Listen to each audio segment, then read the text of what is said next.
నమస్తే, welcome to Leo. సంక్రాంతికి వస్తున్నామని చెప్పి జస్ట్ 30 కోట్ల బడ్జెట్తో 330 కోట్ల పైచీలకు వసూలు చేసింది అనిల్ రావిపూడి గారి సినిమా మొన్న సంక్రాంతికి.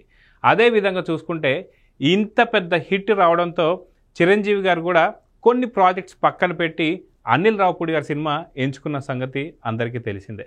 అయితే ఈసారి సంక్రాంతిలో చిరంజీవి గారు ఖర్చీఫ్ వేసేశారని చెప్పుకోవాలి. వాస్తవానికి 2025 సంక్రాంతి బరిలో విశ్వంబర ఉండాల్సింది కాస్త గేమ్ చేంజర్ కోసం, అంటే కొడుకు కోసం తండ్రి త్యాగం చేయడం, తర్వాత ఎన్నో కారణాల వల్ల ఇప్పటికీ కూడా పోస్ట్పోన్ అవుతూ వస్తుంది. అయితే మొత్తానికి చిరంజీవి గారు ఇప్పటిదాకా ఎప్పుడూ కూడా చేయనటువంటి పాత్ర ఒకటి దీంట్లో పోషిస్తున్నారన్న సంగతి వార్త అయితే ఇప్పుడు మనకి అర్థమవుతూ వస్తుంది.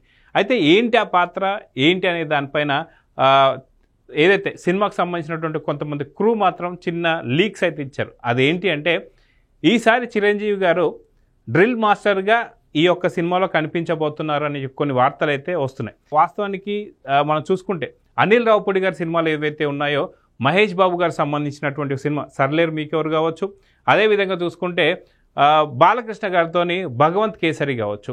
సో పవర్ఫుల్ పాత్రలో ఒకవైపు చూపిస్తూనే దాంట్లో అనిల్ రావిపూడి గారి యొక్క మార్క్ మాత్రం మనకి చాలా చక్కగా అనిపిస్తుంది.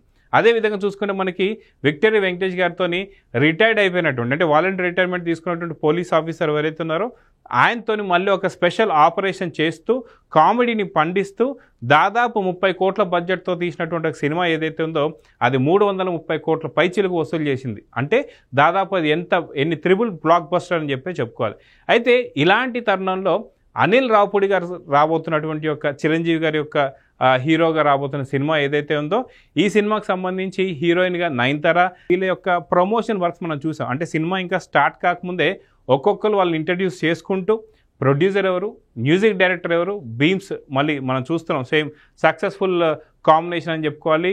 బీమ్స్ డైరెక్షన్ కావచ్చు, ఇలా ప్రతి ఒక్కరు కూడా వాళ్ళ ప్రమోషన్ వర్క్లో ఉన్నారు.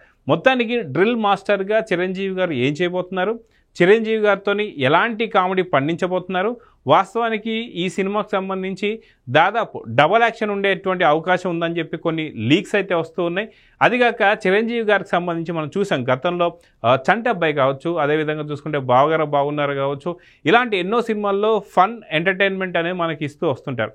అయితే చిరంజీవి గారిని అలా చూసి చాలా కాలం అయిపోయిందని చెప్పుకోవాలి. గతంలో మనం చూసాం ఎన్నో సీరియస్ పిక్చర్స్ అయినటువంటి ఒక ఖైదీ కావచ్చు, ఖైదీలో కూడా కొంత కామెడీ ఉన్నా సరే ఫుల్ ఫ్యామిలీ ఎంటర్టైనర్ మాత్రం చాలా కాలం అయిందని చెప్పుకోవాలి. అయితే అలాంటి చిరంజీవి గారి దగ్గర నుంచి ఒక డ్రిల్ మాస్టర్ గెటప్ మనం చూడబోతున్నాం. గతంలో చిరంజీవి గారి యొక్క కెరియర్లో డ్రిల్ మాస్టర్ గెటప్ అనేది మనం ఎప్పుడు చూడలేదు. అది కాక ఈ మధ్య కాలంలో వస్తున్నటువంటి ఒక దర్శకులు ఎవరైతే ఉన్నారో క్యాష్ అనుదీప్ కావచ్చు, ఇలాంటి వాళ్ళందరూ కూడా చిరంజీవి గారిని ఇన్స్పిరేషన్ తీసుకొని చంటబ్బాయి కావచ్చు మిగతా సినిమాల్లో ఉన్నటువంటి జోక్స్ అన్ని తీసుకొని వాళ్ళ యొక్క ప్రాజెక్ట్స్ని మేము మేక్ చేసుకున్నాం అని చెప్పడం మనం చూస్తూ వస్తున్నాం. అయితే ఇప్పుడు మెగాస్టార్ చిరంజీవి గారు దాదాపు ఇప్పటిదాకా అంటే దాదాపు 8 హిట్లు కొట్టినటువంటి ఒక అనిల్ రావిపూడి గారితో చేయబోతున్నటువంటి సినిమా ఎలా ఉంటుందనేది మాత్రం చాలా ఆసక్తికరంగా ఉంది. గతంలో కూడా మనం చూసుకుంటే బాలకృష్ణ గారి కాంబినేషన్లో అనిల్ రావిపూడి, ఇక్కడేమో కామెడీ జోనర్లో సినిమాలన్నీ కూడా అనిల్ రావిపూడి గారు చూసాం. గతంలో చూసినటువంటి ఒక పటాస్ కావచ్చు, మిగతా అన్ని సినిమాలు కూడా. అదేవిధంగా బాలకృష్ణ గారికి మ్యాచ్ అవుతారా, నిజంగా ఈ సినిమా హిట్ అవుతుందా, కనీసం యావరేజ్ టాక్ అని వస్తుందా అని చెప్పేసి అనుకుంది కాస్త భగవంత్ కేసీలో తనదైనటువంటి కామెడీని పండిస్తూనే, అదేవిధంగా చూసుకుంటే బాలకృష్ణ గారి యొక్క యాక్షన్ సీన్స్ కూడా ఏ రేంజ్లో ఉన్నాయో మనం చూసాం.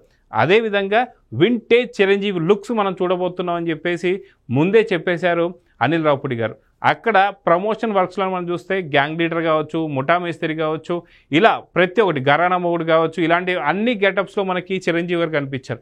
సేమ్ అదేవిధంగా ఇప్పుడు ఏదైతే సంక్రాంతి అల్లుళ్ళు అని చెప్పేసి రాఘవేంద్రరావు గారు ఒక టైటిల్ ఇచ్చినా మొత్తానికి ఈ సినిమాకి ఏ టైటిల్ పెడతారో తెలియదు. కానీ మొత్తానికి మెగాస్టార్ చిరంజీవి గారు డ్రిల్ మాస్టర్గా వచ్చి వింటేజ్ లుక్స్, గ్యాంగ్ లీడర్ కావచ్చు, అదేవిధంగా ప్రతి ఒక్కటి రుద్రవీణ కావచ్చు, ప్రతి ఒక్క వింటేజ్ గెటప్స్ మనం చూడబోతున్నాము అంటే అవునని అనిపిస్తుంది. సో ఎంతో కాలం నుంచి ఫ్యామిలీ ఎంటర్టైనర్గా ఉన్నటువంటి ఒక మెగాస్టార్ చిరంజీవి గారికి సంబంధించి ఒక మంచి గెటప్లో రాబోతున్నారు. సో ఇప్పుడు ఈ సినిమా ఏ రేంజ్లో ఉండబోతుంది, అదిగాక కామెడీని పండించడంలో చిరంజీవి గారి తర్వాత ఎవరైనా అని చెప్పేసి అందరికీ తెలిసిందే. సో దానికి చాలా ఎగ్జాంపుల్స్ ఉన్నాయి. అటు బావగారు బాగున్నారు కావచ్చు, చంటబ్బాయి కావచ్చు, లేదా మిగతా ఏ సినిమా తీసుకున్నా సరే ఆయన కామెడీ టైమింగ్ చాలా హైలైట్గా ఉండబోతుంది.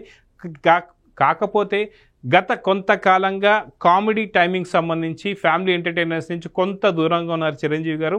ఇప్పుడు అనిల్ రావిపూడి గారు లాంటి డైరెక్టర్ చేతుల్లో ఒకవేళ చిరంజీవి గారు ఎలా చేయబోతున్నారు అనేది మాత్రం చాలా ఈగర్గా అందరూ వెయిట్ చేస్తున్నారు. చాలా ఫాస్ట్గా షెడ్యూల్స్ కూడా ముగించుకుంటున్నట్టుగా అయితే కొన్ని వార్తలు అయితే వస్తున్నాయి. సో 100% 2026 సంక్రాంతి బరిలో మాత్రం అనిల్ రావిపూడి గారు అదేవిధంగా చిరంజీవి గారు నటిస్తున్నటువంటి ఒక ఈ సినిమా మాత్రం సంక్రాంతి బరిలో అయితే ఖర్చు వేసుకుందని చెప్పుకోవాలి. సో సినిమా ఏ రేంజ్లో ఉండబోతుంది ఏంటి అనేది మాత్రం చూడాల్సిందే. సో చూద్దాం జరగబోతుందో. నమస్తే.